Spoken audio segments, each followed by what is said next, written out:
Welcome to Big TV. So రీసెంట్గా మనం incidents అన్నీ చూస్తూనే ఉన్నాం. కాంట్రవర్సీలు, హత్యలు, పొలిటికల్ ఇండస్ట్రీలో జరుగుతున్నటువంటి విభేదాలు, సినిమా ఇండస్ట్రీలో ఇలా రకరకాలుగా వార్తలు వస్తూనే ఉన్నాయి. మీతో పాటు నాకు కూడా కొన్ని సందేహాలు ఉన్నాయి. అవన్నీ డౌట్స్ క్లియర్ చేసుకోవడానికి మనతో పాటు ఉన్నారు doctor T Subhashini, high court advocate. So మేడంతో మాట్లాడి అసలు ఏం జరుగుతోంది, ఎలా ఉండబోతోంది, రీసెంట్ ఇన్సిడెంట్స్ అన్నీ, ట్రెండింగ్ టాపిక్స్ అన్నీ కూడా ఒకసారి క్లియర్ చేసుకుందాం. హాయ్ మేడం, నమస్తే. నమస్తే మ్యామ్, ఇప్పుడు మనం చూస్తున్నాము యూట్యూబర్ రణవీర్ గురించి తీసుకుందాము. పేరెంట్స్ గురించి వల్గర్గా ప్రైవేట్ పార్ట్స్ గురించి నిజంగా నేను అవి మాట్లాడలేను, ఆ పచ్చి బూతులు అవి. సో కేసు నమోదైంది, సీఎం కొంచెం ఫైర్ అయిన ఆయన మీద. సో ఇవన్నీ వేరే విషయం. బట్ ఇది చూసుకుంటే కనుక ఒక్కొక్క అంటే పేరెంట్స్ గురించి, అమ్మాయిల గురించి అయిపోయింది, సినిమాల గురించి మాట్లాడుకోవడం అయిపోయింది, ప్రతి ఒక్క టాపిక్ గురించి అయిపోయింది. లాస్ట్కి పేరెంట్స్ మీద కూడా మాట్లాడేసరికి నిజంగా జనరేషన్ ఇంత దిగజారిపోతుందా అని అనిపిస్తూ ఉంటుంది. సో ఏం చెప్తారు, ఎలా చూడొచ్చు ఇదంతా? అంటే ఒక మీ ప్రసార మాధ్యమంలో అతను ఉన్నాడు కాబట్టి ప్రజలకు ఏమి ఇవ్వాలన్నదే అతనికి ఎక్కువ తెలియాలి. ఇంకా జర్నలిజం అని అంటే it is a very great opportunity to teach people what is good. Bad గురించి చెప్పాలి, కానీ గుడ్ లెవెల్లో చెప్పాలి. దాన్ని ఎక్స్పోజింగ్ అన్నది ఏ విధంగా చేయొచ్చు అని అంటే, ఒక పేరెంట్ భార్యాభర్తలు అన్నది అది ఒక విలువైన సమాజాని కోసము ఒక విలువనిచ్చే అంటే వర్డ్ పేరెంట్ అంటే, భార్యాభర్తలు అంటే పేరెంట్ కింద చూస్తాం. ఇద్దరిని ఒక పిల్లల దృష్టిలో సెక్స్ని మధ్యగా పెట్టి అదే ఇలాంటి కామెంట్స్ కనుక మీరు వెస్ట్రన్ కంట్రీలో చేసినట్టయితే వెరీ వెరీ అంటే చాలా సివియర్గా అతని మీద యాక్షన్ తీసుకుంటారు. అది ఫారెన్ అయితే. ఎందుకంటే abusing the private parts of the person, అది కూడా పేరెంట్ని చేయడం అని అంటే సహించరానిది అని వర్డ్ యూజ్ చేస్తున్నాను. And it is very abusing for the parent, అంటే పేరెంట్ కేటగిరీ కానీ పేరెంట్ ఒక వ్యక్తిత్వం కానీ అక్కడ తీసేసినట్టుగా అయితే. మనం ఎన్ని కామెంట్ చేసినా పిల్లలే పేరెంట్స్ని తిడితే మనం ఒప్పుకోము. నువ్వు పేరెంట్స్ గురించి ప్రైవేట్ పార్ట్స్ గురించి కామెంట్ చేసే అధికారం కానీ అతని పైన అతనికి ఎలాంటి హక్కు లేదు. వాస్తవంగా చెప్పాలంటే నువ్వు ఒక అంశాన్ని మాట్లాడు, ఒక సందర్భాన్ని మాట్లాడు, ఒక భార్య ఇట్లా అన్నదని మాట్లాడు, కానీ ఒక ప్రైవేట్ పార్ట్స్ గురించి నువ్వు డిస్కషన్ చేసే నీకు అసలు హక్కు అధికారం లేదు చట్ట ప్రకారము. అండ్ అందుకే అతని మీద కేసు అయింది. అతని శిక్ష అర్హుడు. డెఫినెట్గా they will be government has taken a lot of seriousness on it.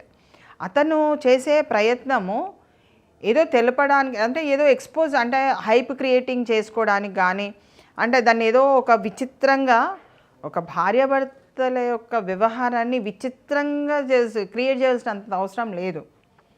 ఎందుకంటే తాను కూడా ఒక కొడుకుగా ఉన్నాడు, తను కూడా ఒక తండ్రిగా ఉండొచ్చు.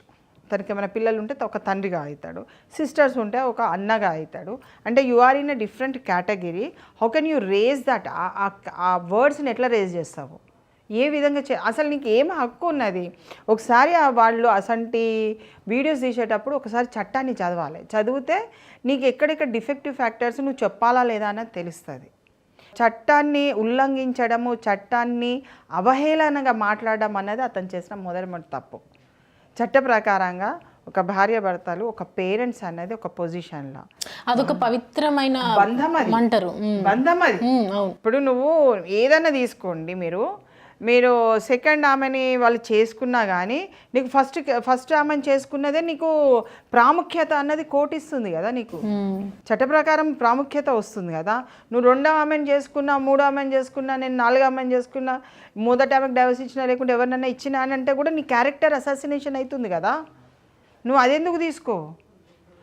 అలాంటి వర్డ్స్ నువ్వు ఒక పేరెంట్ని అవమానించద్దు. అసలు పేరెంట్స్ గురించి కన్వర్జేషన్స్లో ఎక్కడన్నా కానీ సెక్స్ కన్వర్జేషన్, ప్రైవేట్ పార్ట్స్ గురించి అబ్యూజింగ్ లాంగ్వేజ్ తీయడము, అజల్టింగ్ చేయడం అన్నది నేరమైన నీ వృత్తిని కనబరుస్తుంది. నేరమైన and he's intentionally trying to defame the character of a parent.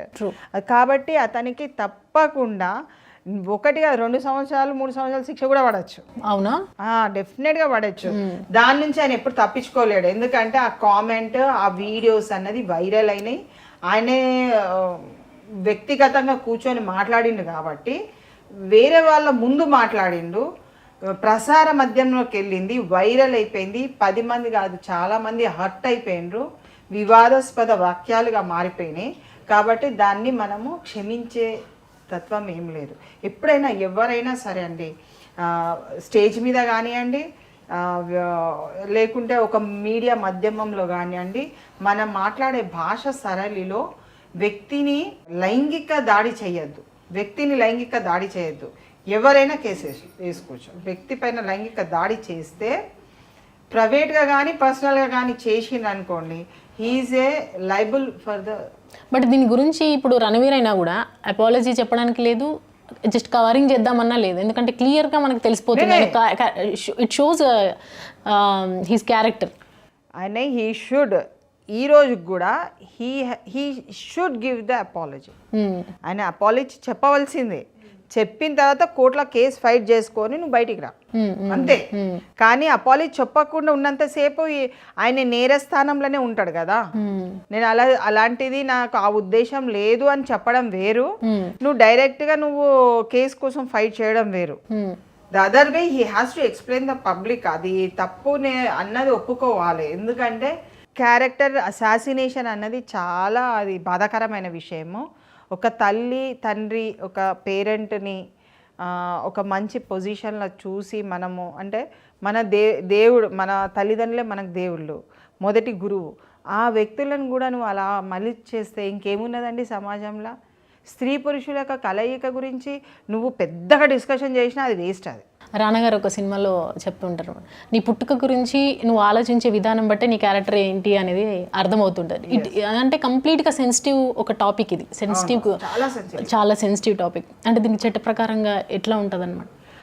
ఆయనకి ఏ హక్కు లేదండి. ఫస్ట్ దాని మీద ఒక పేరెంట్ మీద తల్లిదండ్రుల మీద మాట్లాడే హక్కు అది.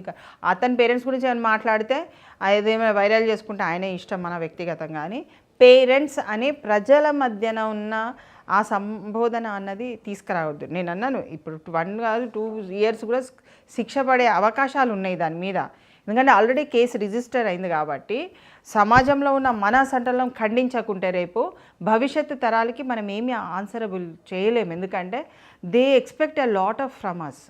భవిష్యత్ అని అంటే చిన్న చిన్న పిల్లలు తల్లిదండ్రుల గురించి మాట్లాడితే అట్లా వాళ్ళు ఏం ఫీల్ అవుతారు. ఇంటి ముందర పోతే ఇంట్లోకి పోతే అమ్మ ఇట్లా మా నాన్న ఇట్లా అనేది ఆలోచించమంటారా? అప్పట్లో ఒకటే రూమ్ ఉండే కదండి. How the best of the best వాళ్ళు ఎలా ఉండాలి అని ఆలోచించి చాలా మటుకు పేరెంట్స్ దూరం ఉన్న వాళ్ళు కూడా ఉన్నారు. పిల్లల ముందు మనం ఎట్లా ఉంటే బాగుండదు ఉన్న వాళ్ళు ఉన్నారు. అన్నీ కంట్రోల్ చేసుకొని వాళ్ళంతటి వాళ్ళు జీవితాన్ని గడుపుతుంటే నువ్వు బయటికి వేసేస్తే ఎట్లా అండి? అలాంటివన్నీ వేయకూడదు. ఆయనకి ఏ పవర్ లేదు, ఆయనకి హక్కుదారి లేదు, స్వేచ్ఛ లేదు అసలు ఇట్లాంటి టాపిక్స్ మీద ఇది మన పర్సనల్ లిబర్టీని మన ఇండివిజువల్గా ఉన్న ఫ్రీడమ్ని అతను ఇది చేసిన పర్సనల్ లిబర్టీని కూడా కట్టెలు చేస్తున్నాడు అతను. ఆర్టికల్ 21 కూడా చాలా ఎఫెక్టివ్గా పనిచేయచ్చు దీని మీద కూడా. మన ప్రైవసీ లైఫ్ కూడా చాలా ఇంపార్టెంట్ అండి. మనం బతికేది ఎందుకు? హ్యూమన్ రైట్స్ వయలేషన్ నువ్వు చేస్తే, నువ్వు ఒక పర్సన్గా యూట్యూబర్గా నువ్వు చేస్తే ఎట్లా అండి? If you think you are only the man can do it అని అంటే ఎట్లా? కొంచెము అంటే he should be very sensible to this issues. And తల్లిదండ్రులు అన్నప్పుడు అందరికీ పిల్లలు ఉన్నారు, మాకు కూడా పిల్లలు ఉన్నారు, అందరికీ పిల్లలు. ఆ పిల్లల ఒక రెస్పెక్ట్ కూడా నువ్వు కాపాడాలి. పేరెంట్స్ని అట్లా కార్నర్ చేసి మాట్లాడడం ద్వారా, అంత వల్గర్గా మాట్లాడడం ద్వారా, ప్రైవేట్ పార్ట్స్ నేను ఇది చేయడం ద్వారా, ఎక్స్పోజ్ చేయడం ద్వారా దానికి ఏం రాదు.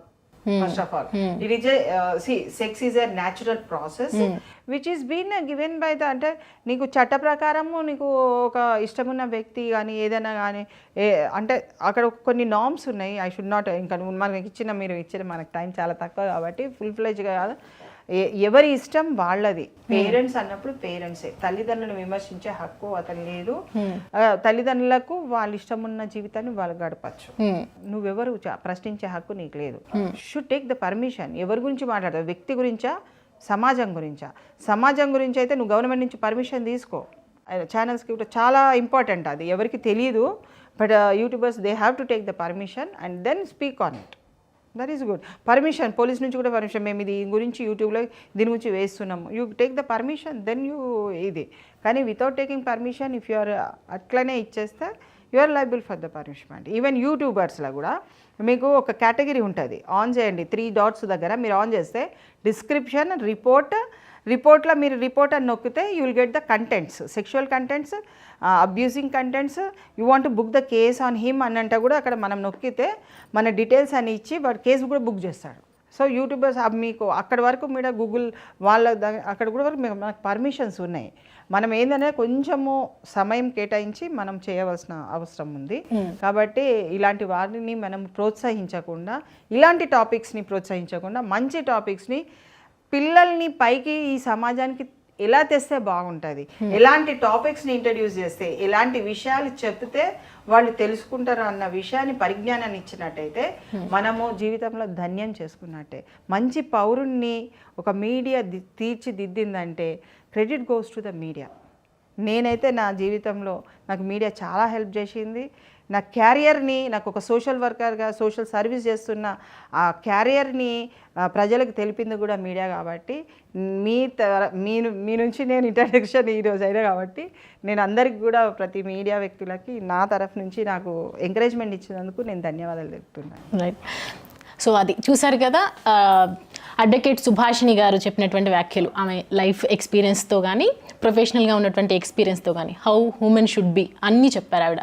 చట్టపరంగా ఎలా ముందుకెళ్ళాలి, అమ్మాయిలకి ప్రాబ్లమ్స్ వస్తే ఎలా ముందుకెళ్ళాలి, జెన్యున్గా రిలేషన్లో ఎలా ఉండాలి, ఇవన్నిటి గురించి కూడా క్లారిటీ ఇచ్చారు. రీసెంట్గా జరుగుతున్నటువంటి ఇన్సిడెంట్స్ అన్నిటి టాపిక్స్ మీద కూడా అందరికీ అవేర్నెస్ కల్పించేటట్టుగా మాట్లాడారు ఆవిడ. Thank you madam, thank you so much. For more videos like this, subscribe Big TV channel.